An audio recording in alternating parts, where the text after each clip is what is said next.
Il donne la réponse au problème, il s'en rend même pas compte. T'as fait un compliment, il ne t'a même pas qu'à là. Le mec, il est resté dans sa voiture, ok, il est resté dans le noir. Au moindre petit truc, harcèlement. Je suis désolé, faut arrêter, t'as pété les plombs, toi. Et puis même, ça, c'est mon avis personnel. Qu'est-ce que tu fous à 1 heure du matin dans la rue, hein? À part les prostituées, je ne vois quasiment personne à 1 heure du matin dans les rues.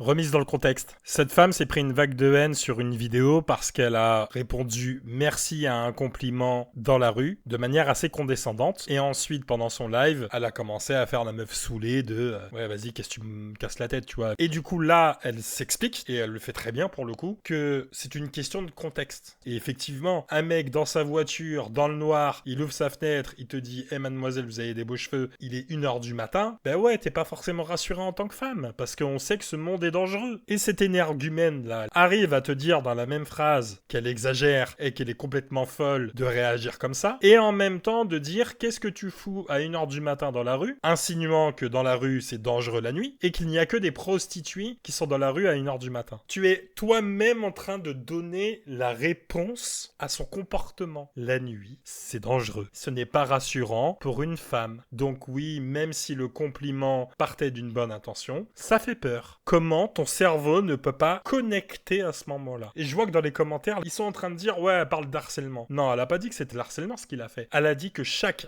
harcèlement commençait souvent par un compliment d'abord. Point barre. Donc cette fracture qu'il y a entre les hommes et les femmes en 2025, elle est due aussi à ça. Je suis le premier à pointer du doigt les femmes qui exagèrent et cette manière de généraliser les hommes. Mais quand tu vois la bêtise profonde de ce genre de mec, je peux comprendre qu'à bout d'un moment, tu pètes un câble.